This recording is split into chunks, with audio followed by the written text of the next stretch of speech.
Cadet college Larkana के तालिब इल्म अहमद हुसैन के वालिद की दुहाई सुन ली गई। आर्मी चीफ की तरफ से GOC पन्नू आकिल का फोन। ताउन की यकीन दहानी, इंक्वायरी कमेटी कायम। कोर कमांडर की तरफ से एक ब्रिगेडियर साहब ने बात की। उन्होंने कहा कि हमने भी चीफ ऑफ जनाब राहिल शरीफ की तरफ से हमको ऑर्डर मिले हैं कि भाई आप बोर्ड तश्कील दो और बच्चे का इलाज करवाओ। वजीर आला सिंध की हिदायत पर 8 रुकनी मेडिकल बोर्ड तश्कील। पीठ तक रिपोर्ट आ जाएगी, हर मुमकिन इलाज कराएंगे। चीफ सेक्रेटरी की अहमद से मुलाकात के बाद बातचीत। डिप्टी कमिश्नर लाड़काना ने अहमद के वालिद का बयान रिकॉर्ड कर लिया। चीफ मिनिस्टर साहब की तरफ से ये कम्युनिकेशन मुझे जो मिला है कि इनका हर सूरत में इलाज बेस्ट पॉसिबल वे में इनका इलाज होगा जहां पे भी ये मुमकिन हो। अहमद हुसैन पर तशद्दुद और हालत पर उसके दोस्त और इलाका मकीन भी गमजदा हो गए। मुल्जिमान के खिलाफ कार्रवाई का मुतालबा। हम दोनों साथ मिलकर खेलते थे और हमारे भाई अहमद हुसैन से बहुत जुल्म किया है। अहमद हुसैन बहुत इंतहाई एक होशियार किस्म का शागिर्द था, जो हमारे दरगाह शरीफ का एक फ्यूचर चेंज करने वाला लड़का था। कोयटा में दहशतगर्दों का फिर वार। फातमा जिन्ना रोड पर फायरिंग। FC और पुलिस के 4 एहलकार शहीद।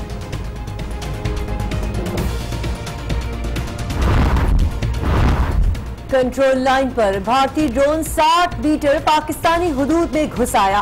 आगही पोस्ट पर पाक फौज के जवानों ने जासूस ड्रोन मार गिराया। मलबा कब्जे में ले लिया गया।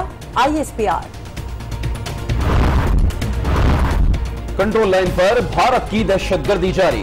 कोटली के खोईरटा सेक्टर पर गोलाबारी से 3 बहन भाइयों समेत 4 बच्चे शहीद। पाक फौज की भरपूर जवाबी कार्रवाई। मुत्तादिद भारतीय चौकियों को तहस नहस कर दिया।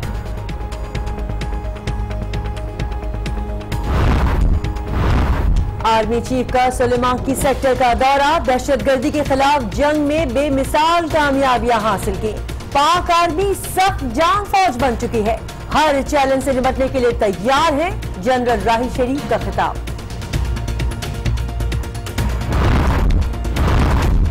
इमरान खान ने धरना अवाम की अदम दिलचस्पी के बाइस खत्म किया। जो लीडर अपने कारकुनों को नहीं बचा सके वो मुल्क क्या संभालेंगे। नवाज शरीफ गरीबों की बात करते हैं लेकिन उनके लिए कुछ नहीं करते। खुर्शीद शाह की तनकीद।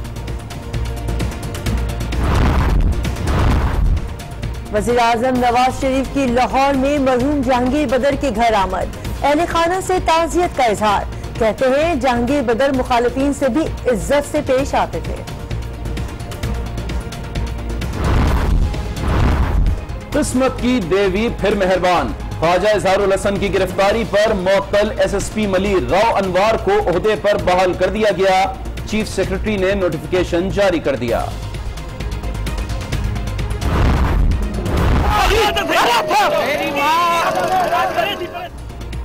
हैदराबाद में वालिदा और 2 बच्चों को यरगमाल बनाए जाने का ड्रॉप सीन। कासिमाबाद में पुलिस ताले तोड़कर फ्लैट में घुस गई। डॉक्टर इब्राहिम गिरफ्तार। असलहा बरामद। इब्राहिम जहनी मरीज है, इलाका मकीनों का इल्जाम।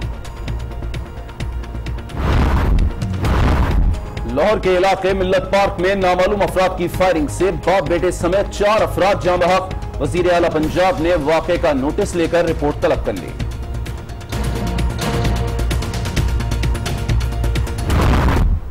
मेरा बच्चा बिला नहीं, मैं रो रो के मेरा बुरा हाल है। मैं कल से गांव से निकला, पंजाब से, मेरे पाँव हाथ सूज गए। कराची गुजर नाले में गुज़िश्ता रोज गिरने वाला 8 साला बच्चा ताहाल नहीं मिल सका। वालिदैन गम से निढाल।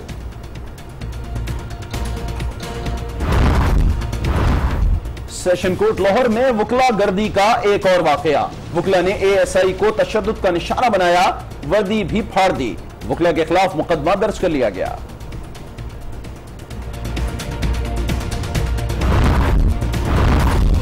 इस्लामाबाद एयरपोर्ट पर तैयारों की पार्किंग की गुंजाइश न होने के बायस तैयारों को लैंडिंग में शदीद मुश्किलात। आज भी 3 परवाजें लैंडिंग की इजाजत न मिलने के बाद फिजा में चक्कर लगाती रही।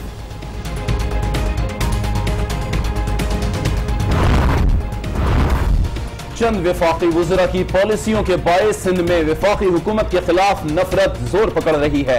हैदराबाद में हैस्को की ज्यादती के बायस शहरी पानी से महरूम हैं। मियां साहब बिजली वाले के वजीर को वाकफियत का दर्ज दें, मौला बख्श चांडियों का मशवरा।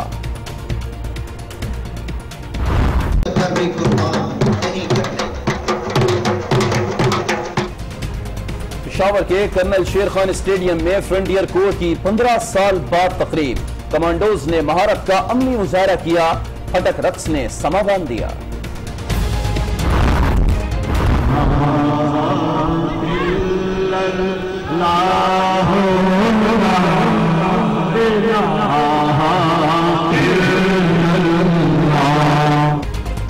और लाहौर में हजरत दाता गंज बख्श के उसकी 3 रोजा तकरीबात शुरू।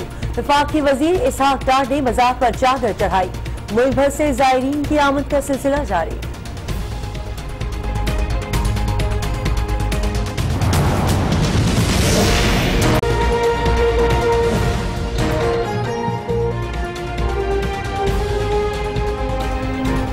अस्सलाम वालेकुम। आज 9 बजे के बुलेटिन में आपको कहेंगे खुश आमदीद। मैं हूं किरण रिजवी और मैं हूं अली आबिद। हेडलाइंस आप जान चुके हैं, खबरें होंगी तफसील के साथ। सबसे पहले आपको बताएंगे लाड़काना कैडेट कॉलेज के मुबैना तशद्दुद से माजूर होने वाले अहमद की सुन ली गई है। इसके वालिद का कहना है कि आर्मी चीफ ने उनके बेटे के इलाज के लिए मुकम्मल ताउन की यकीन दहानी कराई है। रिपोर्ट करेंगे कफील अहमद।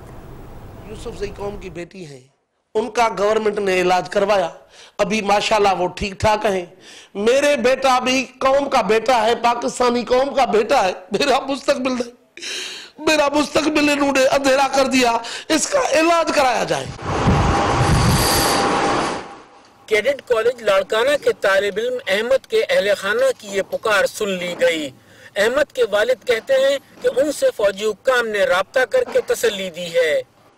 कोर कमांडर की तरफ से एक ब्रिगेडियर साहब ने बात की, उन्होंने कहा कि हमने भी चीफ ऑफ जनाब राहिल शरीफ की तरफ से हमको ऑर्डर मिले हैं कि भाई आप बोर्ड तश्कील दो और बच्चे का इलाज करवाओ। उन्होंने कहा कि आर्मी चीफ ने मुकम्मल ताउन की यकीन दहानी करवाई है और तफसीलात भी तलब की हैं। चीफ ऑफ जनाब राहिल शरीफ की तरफ से हमको ऑर्डर मिले हैं कि भाई आप बोर्ड तश्कील दो और बच्चे का इलाज करवाओ। तो उन्होंने कहा कि हम बोर्ड तश्कील दे रहे हैं, इंशाअल्लाह ताला हम अगर बच्चे का इधर इलाज हुआ तो इधर इलाज करवाएंगे, अगर बाहर हुआ तो बाहर इलाज करवाएंगे। इस दुखियारे बाप की तो एक ही आरजू है, अब कुछ और नहीं। कहते हैं कि उनका सब कुछ तो बस अहमद है, यही ख्वाहिश है कि बेटा ठीक हो जाए। इधर वजीर आला सिंध ने भी मामले का नोटिस लिया और मुकम्मल इलाज की यकीन दहानी करवाई। मुराद अली शाह का कहना था कि तालिब इल्म के मुल्क और बैरून मुल्क इलाज के लिए अखराजात हुकूमत बर्दाश्त करेगी। सूबाई सेक्रेटरी सेहत ने घर जाकर अहमद की अयादत की। ठीक है, तबीयत ठीक है। इस मौके पर सेक्रेटरी हेल्थ का कहना था कि 8 रुकनी मेडिकल बोर्ड तश्कील दे दिया गया है जो पीर को अहमद का मुआयना करेगा। अभी डिफरेंट ऑप्शंस हैं कि कहाँ पे इनको शिफ्ट करके और मेडिकल बोर्ड किस तरीके से होगा, लेकिन मंडे का दिन तय है और उसका मकसद ये है कि असेस करें कि इनकी फर्दर ट्रीटमेंट की रिक्वायरमेंट्स क्या हैं। उन्होंने कहा कि वजीर आला सिंध ने अहमद के हर सूरत इलाज करवाने की हिदायत की है और मेडिकल बोर्ड आइंदा इलाज के हवाले से इम्कानात पर गौर करके सिफारिशात पेश करेगा। अभी आपको हम खबर दें, child commissioner advocate Zia Awan ने वफाकी मुहतसिब को खत लिखकर तमाम बोर्डिंग स्कूल्स में तशद्दुद का नोटिस लेने का मुतालबा किया है। इस वक्त एडवोकेट ज़िया अवान साहब हमारे साथ लाइन पे मौजूद हैं, उनसे बात करते हैं। तो ज़िया साहब, बहुत शुक्रिया, आपने आज न्यूज़ के लिए वक्त निकाला। सबसे पहले ये बताइएगा कि इस खत की तफसीलात क्या हैं और ये भी बताइएगा इस पर कोई जवाब भी आया है? देखें, ये चूँकि वफाकी मुहतसिब का जो पूरा सिस्टम है उसमें उन्होंने मुझे चाइल्ड कमिश्नर नोटिफाई किया हुआ है, तो मेरी ये जॉब है कि पूरे पाकिस्तान में अगर कोई फेडरल ऐसी इदारे हैं कि जो बच्चों के हवाले से वहाँ पे करेक्शन की जरूरत है या उनको ठीक करने की जरूरत है, तो मेरा काम है कि मैं उस पर फेडरल ओम्बुड्समैन को रिक्वेस्ट करूँ कि भाई वो इसको सुओ मोटो लें। और आपको पता है कि सुओ मोटो के पावर से सुप्रीम कोर्ट और वफाकी मुहतसिब के पास हैं। तो बीइंग चाइल्ड कमिश्नर उन्होंने हमें इख्तियार दिया है, तो इसलिए मैंने उनको खत लिखा है कि ये जो मसला है इस बच्चे का जो लाड़काना में कैडेट कॉलेज में जो अब्यूज हुआ है, उसके साथ जो कुछ हुआ है, तो वो बहुत ही पैथेटिक स्टोरी है और बड़ा दिल हिला देने वाली है। लिहाजा मैंने उनको खत लिखा है सलमान फारूकी साहब को, जो वफाकी मोतसिब है, कि आप इसको फौरी तौर पे सुओ मोटो का इसमें जो है ना वो लें, ताकि ऐसे बहुत सारे इदारे जो बोर्डिंग हाउसेज हैं और जो वो मुख्तलिफ इदारों के अंडर में चल रहे हैं, जिनमें आर्म फोर्सेज के इदारे भी शामिल हैं, जिसमें कैडेट कॉलेज भी है, तो हम ये चाहते हैं कि वहाँ पे जो इस किस्म की अगर ऐसी प्रैक्टिसेस जो चल रही हैं उनको हम सही करें, क्योंकि पाकिस्तान की गवर्नमेंट ने ऑलरेडी जो convention on rights of the child, जो बच्चों का मुआहदा है यूएन का, उस पर दस्तखत किए हुए, उसको रेटिफाई किया हुआ है। तो हमें अपने सारे इदारों को और कवानीन को उसके मुताबिक लेकर आना है।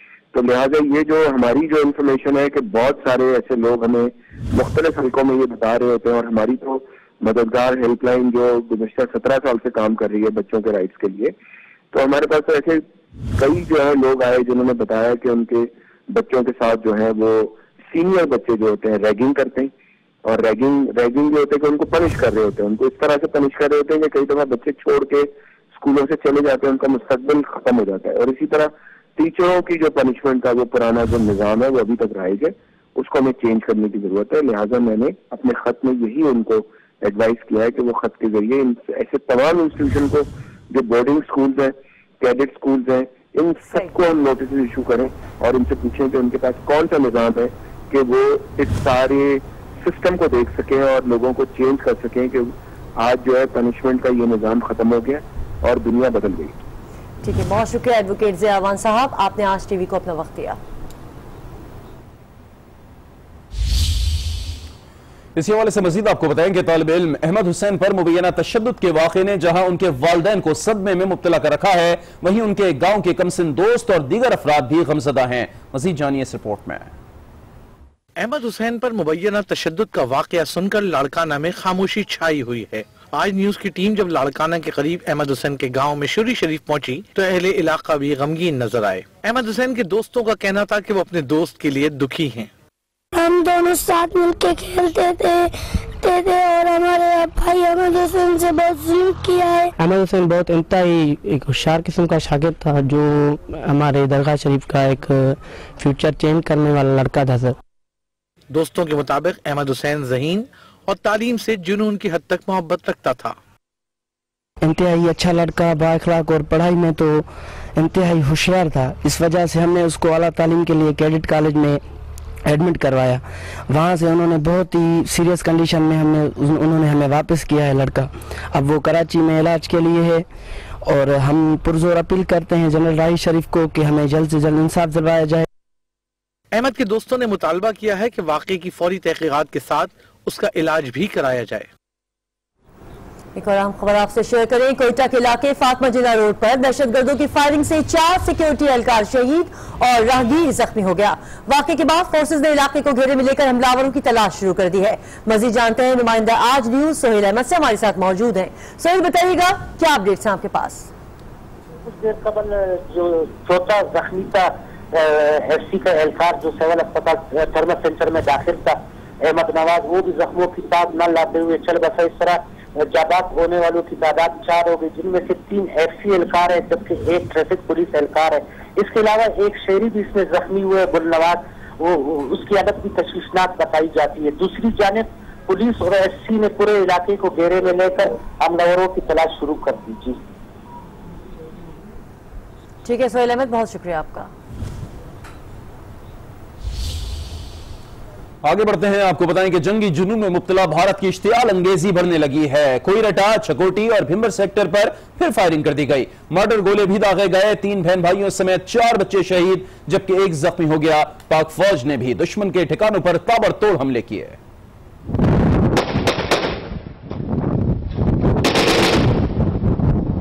एक ही दिन में जहारियत के 3 वाकयात। अमन के दुश्मन भारत ने सरहद पर गड़बड़ कर दी।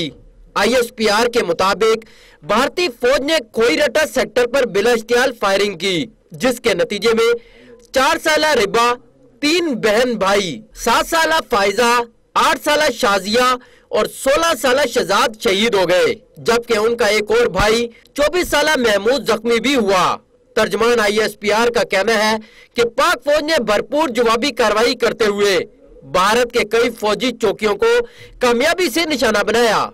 इससे पहले भारतीय फौज ने कंट्रोल लाइन के चकोटी और भिम्बर सेक्टर में बिला इख्तियार फायरिंग के साथ साथ माटर गोले भी बरसा दिए। भिम्बर सेक्टर के इलाकों टांड्रा और बरवा में दुश्मन की फौज ने सिविलियन आबादी को निशाना बनाया। तर्जमान ISPR कहते हैं पाक फौज भरपूर जवाबी कार्रवाई कर रही है और कई भारतीय फौजी चौकियों को नाकाबिले तलाफी नुकसान पहुंचा है। दूसरी जानिब तर्जमान दफ्तर खारजा ने भारतीय जहारियत की शदीद मजम्मत करते हुए शहीद होने वाले बच्चों के वारिसा से ज़ाहिर हमदर्दी किया। जराये के मुताबिक मासूम बच्चियों की शहादत पर भारतीय हाई कमिश्नर को दफ्तर खारजा तलब करने का फैसला किया गया। भारतीय हाई कमिश्नर से फायरिंग के हालिया वाकयात पर शदीद एहतजाज किया जाएगा। अभी आपको एक अहम खबर दें कि पाक फौज के जांबाज सिपाहियों ने दुश्मन की एक और साजिश नाकाम बना दी। लाइन ऑफ कंट्रोल पर जासूसी के लिए घुसने वाला भारतीय ड्रोन को मार गिराया। तर्जुमान पाक फौज के मुताबिक भारतीय ड्रोन क्वाडकॉप्टर LOC पर 60 मीटर तक पाकिस्तानी हुदूद में घुस आया था, जिसे फौरी एक्शन करते हुए रकचक्री सेक्टर में आगाही पोस्ट पर मार गिराया गया और इस गिराए गए ड्रोन का मलबा भी कब्जे में ले लिया गया है। आप इस वक्त इस ड्रोन को अपनी टेलीविजन स्क्रीन पर देख सकते हैं। ये भारतीय जासूस ड्रोन है जिसको मार गिराया गया है। पाक फौज के जाबाज सिपाहियों ने दुश्मन की एक और साजिश को नाकाम बनाया है। लाइन ऑफ कंट्रोल पर जासूसी के लिए घुसने वाले इस भारतीय ड्रोन को मार गिराया गया है। दीगर खबरें शामिल करते हैं। हुकूमत सिंध ने मुअत्तल SSP मलीर राव अनवार को उनके ओहदे पर बहाल कर दिया। राव अनवार को 16 सितंबर को सिंध असम्बली में कायदे हिज़्ब इख्तिलाफ ख्वाजा इजहारुल हसन को गिरफ्तार करने पर मुअत्तल कर दिया गया था। तफसीलात देखिए अमीन शाह की रिपोर्ट में। किस्मत की देवी राव अनवार पर मेहरबान, एक बार फिर ओहदे पर बहाल हो गए। साबिक SSP मलीर हमेशा तनाज़ात की जद में रहे। कई बार SSP मलीर के ओहदे से मुअत्तल हुए और फिर इसी ओहदे का चार्ज संभाला। कभी MQM कारकुनान के राज से राब्ते की प्रेस कॉन्फ्रेंस वजह तनाज़ा बनी। इसमें ताहिर लंबा ने काफी टारगेट किलिंग की है। बेला ग्राउंड गार्डन के एरिया में लोगों को मार के एक टैंकों में भी फेंका है। तो कभी जाली और फर्जी पुलिस मुकाबले के इल्जामात आयद हुए। ग्रेड 18 के सीनियर पुलिस अफसर राव अनवार को 16 सितंबर को ख्वाजा इजहारुल हसन की गिरफ्तारी पर मुअत्तल किया गया था।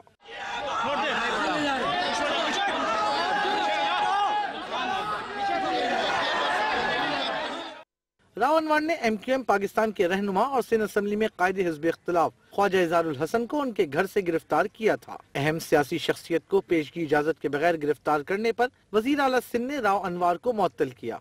साथ ही इंक्वायरी कमेटी भी तश्कील दी थी। राव अनवार की ओहदे पर एक बार फिर बहाली से कई सवालात जन्म लेते हैं। क्या SSP मलीर को कायदे हिज़्ब इख्तिलाफ की गिरफ्तारी के हवाले से क्लीन चिट मिल गई, या फिर SSP राव अनवार के सियासी असर रसूख की बिना पर एक बार फिर उनकी ओहदे पर बहाली मुमकिन हुई? इन सवालात का जवाब तो ना मिल सका। अलबत्ता फिलहाल SSP राव अनवार को हेडक्वार्टर्स रिपोर्ट करने की हिदायत की गई है। और अब जिक्र होगा मौत के कुएं का। कराची का गुज्जर नाला देखते ही देखते मुतादिद बच्चों को हड़प कर गया है। रवां साल 10 बच्चे गुज्जर नाले में डूबकर हलाक हो चुके हैं। गुज़िश्ता रोज भी गुलबर्ग के गुज्जर नाले में डूबने वाले बच्चे का कुछ पता ना चल सका। मजीद जानिए कफील अहमद की रिपोर्ट में। बच्चा बिलारी रो रो के मेरा बुरा हाल है। कल से गांव से निकला, पंजाब से, मेरे पाँव हाथ सूज गए। ये 8 साला रेहान का वालिद है जो गुज़िश्ता रोज से अब तक अपने बच्चों की तलाश में है। रेहान गुलबर्ग में रहता है और मदरसे से घर जा रहा था कि अचानक नाले पर पड़े कचरे पर पाँव पड़ा और देखते ही देखते बच्चा नाले में डूब गया। बाप का रो रो कर बुरा हाल है। कहता है कोई मेरी मदद करे। कोई कार्रवाई नहीं, मेरा बच्चा नहीं मिला। कल से घूमने मेरा बच्चा गिरा, अभी तक मिला नहीं। कहाँ है मेरा बच्चा? अहले इलाका कहते हैं कि आए दिन बच्चे नाले में डूब जाते हैं। मकाना तोड़ने तो इंतजामिया आ जाती है, लेकिन अब इंसानी जान के मामले पर सब खामोश हैं। बहुत बच्चे गिर रहे हैं क्योंकि नाला उन्होंने बहुत ओपन कर दिया। बिल्कुल इनको ये सोचना चाहिए कि हम लोग क्या कर रहे हैं। करना चाहिए तो पूरा कंप्लीट करना चाहिए इनको। बच्चा उसके अंदर गिरा है तो पड़ोस वालों ने देखा, वो ढूंढ रहा है बच्चे को, तो नहीं मिला है बच्चा। रवां साल इस नाले में 10 बच्चे डूबकर जान गंवा बैठे हैं। हर बार सफाई की गर्ज और तजावुजात के खात्मे के लिए यहाँ ऑपरेशन होता है, ताहम हर बार ही इस काम को अधूरा छोड़ दिया जाता है, जो किसी न किसी तबाही का सबब बनता है। खबर शामिल करते हैं हैदराबाद से, जहां अपने अहल खानों को यकमाल बनाए जाने वाले मामले का ड्रॉप सीन हो गया। पुलिस ने फ्लैट के ताले तोड़कर डॉक्टर इब्राहिम आलमानी को हिरासत में ले लिया। अपने बेटे, बेटी और वालदा को यरगमाल बनाने के मामले का ड्रॉप सीन हो गया। मामले का आगाज उस वक्त हुआ जब कासिमाबाद के सना सेंटर में रिहाइश पजीर डॉक्टर इब्राहिम आलमानी ने 2 रोज कबल फायरिंग करके 17 साला हसनैन सोलंकी को जख्मी कर दिया था। जब पुलिस तहकीकात के लिए इब्राहिम आलमानी की रिहाइश गाह पहुंची तो उसने अपने ही घर वालों को यरगमाल बना लिया। हैदराबाद पुलिस डॉक्टर इब्राहिम से बातचीत करती रही और बच्चों और डॉक्टर की वालदा की सिक्योरिटी की खातिर कई घंटे तक किसी कार्रवाई से गुरेज किया। ताहम जब मसला हल न हुआ तो CIA पुलिस ने फ्लैट के ताले तोड़कर डॉक्टर इब्राहिम को हिरासत में ले लिया।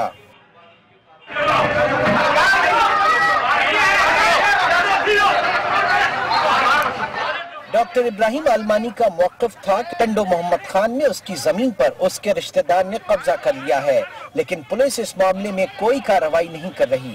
इस जानिब तवज्जो मबज़ूल कराने के लिए ये इक़दाम किया। ये है कि उन्होंने इस वक्त जो है मेरी टोटल पोजीशंस पे कब्जा करके रखा है और उस कब्जे के ऊपर अपने आप को जायज करार देने के लिए उन्होंने पहले भी मुझे जो है टॉर्चर करके और मुझे पागल करार दिया। इस वक्त भी वो यही चाहते हैं। इलाका मकीनों का कहना है कि डॉक्टर इब्राहिम ज़हनी मरीज है जो अक्सर इस तरह की हरकतें करता रहता है। डॉक्टर की इसकी हरकत की वजह से पूरा प्लाजा एक डर और खौफ की वजह से यहाँ तक कि बच्चे 2-3 दिन से स्कूल भी नहीं जा रहे थे और लेडीज भी खौफ में थी। हमारा इस पार्ट ऐसा अक्सर चीजें भर लेडीज लेने जाती लेकिन वो भी बेचारी नहीं निकली। डॉक्टर इब्राहिम बलोच ज़हनी मरीज है या इस मामले के पीछे कुछ और मकसद थे, इसका इल्म पुलिस की तहकीकात के बाद ही हो सकेगा। हैदराबाद में बच्चों समेत खुद को यरगमाल बनाने वाले डॉक्टर को पुलिस ने गिरफ्तार कर लिया। इस हवाले से बात करते हैं SSP हैदराबाद इरफान बलोच साहब से। तो इरफान साहब बताइएगा कि डॉक्टर्स का कहना है कि इसने ये इकदाम इसलिए उठाया क्योंकि इसकी जायदाद पर कब्जा किया गया और इसकी कहीं सुनवाई नहीं हो रही थी। तो क्या तहकीकात अब तक सामने आ सकी हैं, क्या बात सामने आई है? जायदाद की वो बात कर रहे हैं वो बेसिकली है टंडो मोहम्मद खान। ये एक अलग से डिस्ट्रिक्ट है, हैदराबाद से के एक डिस्ट्रिक्ट है, वहाँ पे है। अब ये चीज तो वहाँ से वेरीफाई हो सकती है कि पता नहीं वहाँ पे इसकी जायदाद है या नहीं है, लेकिन अगर है भी सही और वहाँ पे कोई तनाजा है भी सही तो मेरा ख्याल है उसका रिएक्शन इस तरह तो नहीं है कि एक बंदे को गोली मार दी इसने और अपने बच्चों को और माँ को उसने यरगमाल बना दिया। इरफान बलोच साहब, डॉक्टर के बच्चे और वालदा इस वक्त कहाँ हैं और इस हवाले से मजीद कार्रवाई क्या की जा रही है? वो तो अपने घर चले गए हैं। जो बच्चे और वालदा उनके असल में जो उनकी जो है डॉक्टर जो है उसकी वहाँ पे बहन भी आई हुई थी और वो उनके जो उसके लड़ाकी है वो उसके साथ लेके गए हैं।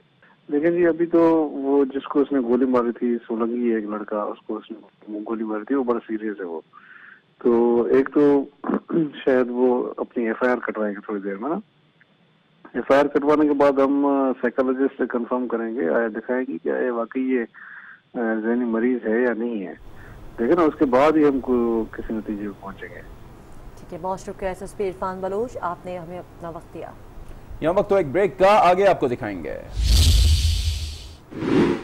वज़ीर आज़म हसन नवाज के हमरा कहाँ गए? Welcome back again. खबरों का सिलसिला आगे बढ़ाते हैं। आपको बताएं कि शहीद बेनजीर भुट्टो की साहबजादी आसिफा भुट्टो सरदारी को दाएं पांव में सर्जरी के बाद अस्पताल से फारिग कर दिया गया। आसिफा भुट्टो 3 रोज कबल बिलावल हाउस लाहौर में चहलकदमी कर रही थीं कि उनके पांव में मोच आ गई। ताहम तकलीफ बढ़ने पर आसिफा भुट्टो को दोबारा अस्पताल में दाखिल करवाया गया, जहां उनके दाएं टखने की सर्जरी की गई। डॉक्टर्स ने आसिफा भुट्टो जरदारी को 2 हफ्ते आराम का मशवरा दिया। वज़ीर आज़म नवाज शरीफ ने पीपल्स पार्टी के मरहूम रहनुमा जहांगीर बदर के अहल खाना से मुलाकात की और मरहूम के इंतकाल पर ताज़ियत की। वज़ीर आज़म का कहना था कि जहांगीर बदर की सियासी और जमहूरी खिदमात को हमेशा याद रखा जाएगा। वज़ीर आज़म मियां मोहम्मद नवाज शरीफ अपने साहबजादे हसन नवाज और दीगर के हमरा लाहौर में पीपल्स पार्टी के मरहूम रहनुमा जहांगीर बदर की रिहाइशगाह पहुंचे। वज़ीर आज़म ने मरहूम सियासी रहनुमा के लिए दुआए मग़फ़िरत की और अहले खाना से ताज़ियत का इजहार किया। मीडिया से गुफ्तगू करते हुए वजीर आजम का कहना था कि जहांगीर बदर सच्चे और खरे सियासतदान थे जो मुखालिफिन के साथ भी इज्जत से पेश आते थे।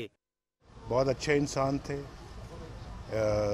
सियासतदान के साथ साथ एक इंसान भी थे और मुखालिफिन की भी इज्जत से बात करते थे। वजीर आजम का कहना था कि जहांगीर बदर के हवाले से उनके दिल में बेहद अच्छी यादें हैं। जहांगीर बदर जैसे मजीद लोग हों तो सियासत का नक्शा ही बदल जाए। उधर लाहौर में मारूफ सूफी बुजुर्ग हजरत दाता गंज बख्श अली हजवेरी के सालाना उर्स की 3 रोज़ा तकरीबात का आगाज हो गया। वफाकी वजीर खजाना इसाक डार ने मज़ार पर चादर चढ़ाई और दूध की सबील का भी इफ्तिताह किया। सूफी बुजुर्ग हजरत दाता अली हजवेरी के सालाना उर्स की तकरीबात का आगाज वफाकी वजीर खजाना इसहाक डार ने मज़ार पर चादर चढ़ाकर किया। इस मौके पर दीगर सूबाई वज़रा भी वजीर खजाना के हमरा थे।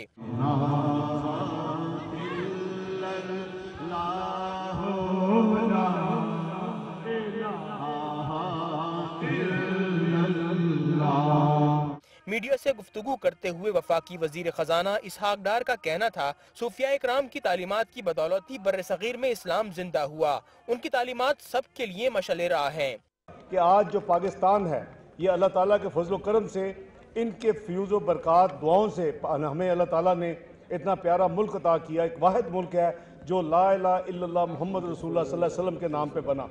3 रोज़ा तकरीबात के दौरान क़िरात और नातखानी के मुकाबले, कव्वाली की महफिलें और सेमिनार्स का इनेकाद किया जाएगा। उर्स की सिक्योरिटी के लिए सख्त इंतजामात किए गए हैं। सालाना उर्स की 3 रोज़ा तकरीबात का इख्तिताम 21 नवंबर को होगा। यहाँ वक्त हो गया ब्रेक का। ब्रेक के बाद आप देख सकेंगे पाकिस्तान ने 3 साल में कितना कर्जा लिया।